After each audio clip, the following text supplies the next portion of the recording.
Olá, sabe aqueles vãos entre os trilhos do trem?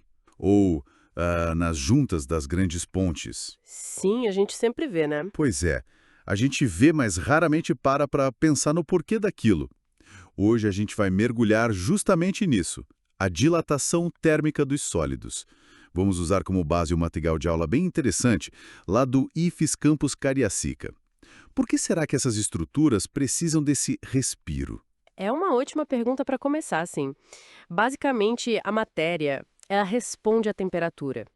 Quando um sólido esquenta, na maioria das vezes, ele aumenta de tamanho. Isso é a dilatação térmica. Se esfria, acontece o contrário, né?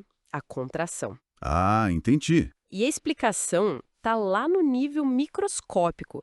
Com mais calor, os átomos vibram mais, se empurram um pouquinho, sabe? E a distância média entre eles aumenta. Certo. Então, essa agitação toda faz o material meio que crescer. Vamos começar pelo mais simples, então. O que o material chama de dilatação linear, só o comprimento. Isso, perfeito. Imagina um fio ou uma barra, algo onde o comprimento é a dimensão que mais importa. A variação nesse comprimento, o quanto ele aumenta, que a gente chama de ΔL, vai depender de três coisas principais. Quais seriam? O tamanho original, o L0, o quanto a temperatura subiu, o Δθ, e uma característica do material mesmo, que é o coeficiente de dilatação linear, o alfa.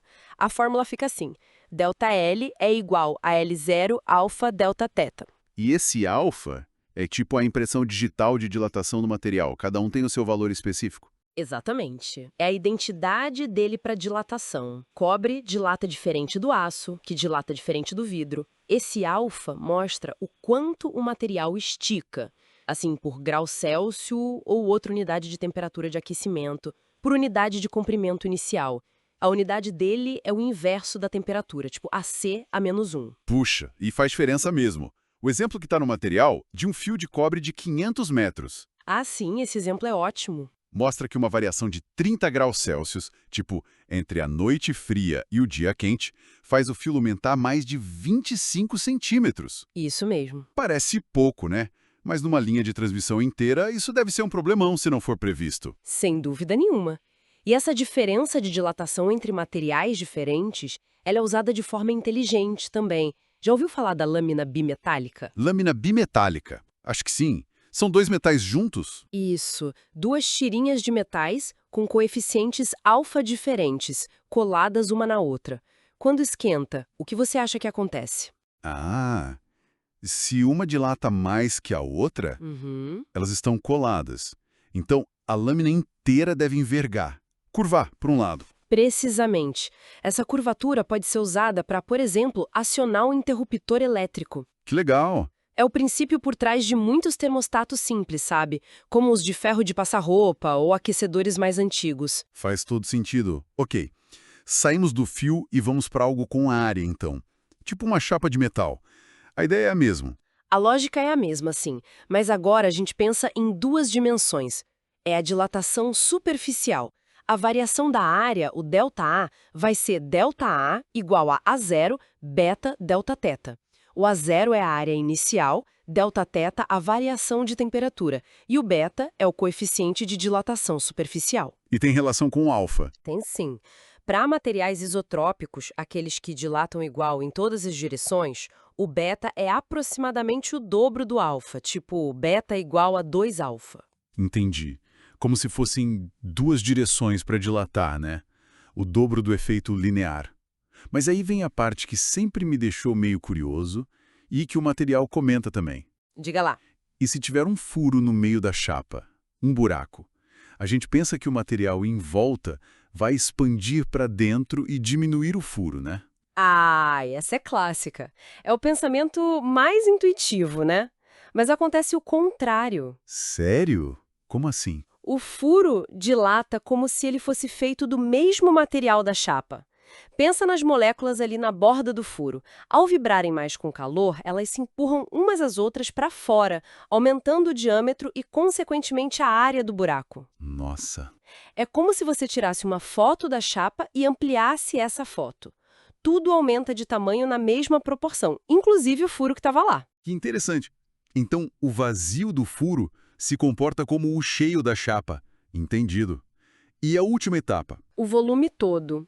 Um cubo, uma esfera. Aí chegamos na dilatação volumétrica.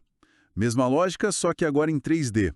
A variação de volume, o ΔV, é ΔV igual a V0, gama, Δθ. V0 é o volume inicial e gama é o coeficiente de dilatação volumétrica. E imagino que o gama também tem a relação com o alfa. Exato. Para os materiais isotrópicos, gama igual a 3α, 3 dimensões. Então existe essa proporção bem elegante, né? O alfa está para uma dimensão, assim como o beta está para 2 e o gama para 3. Alfa 1 igual a beta 2 igual a gama 3. Isso conecta tudo. Perfeitamente. Unifica as 3 formas de dilatação para esses materiais. E a história do furo se repete aqui também.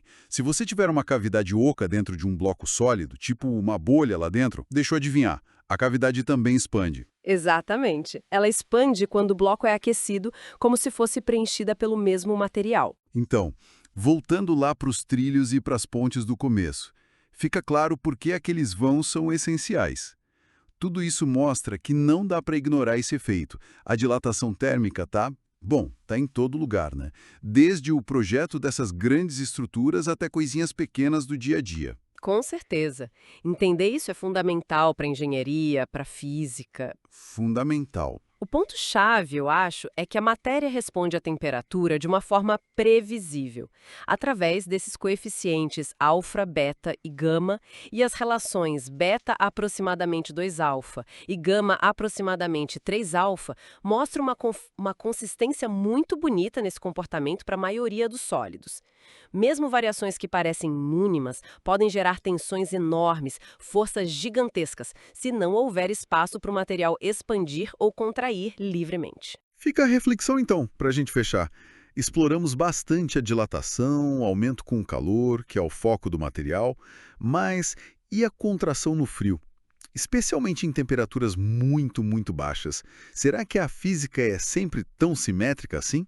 Ou será que, perto do zero absoluto, alguns materiais começam a ter comportamentos, digamos, inesperados, quebrando essa previsibilidade toda? É uma ótima questão. Fica aí a pulga atrás da orelha para o pessoal pensar.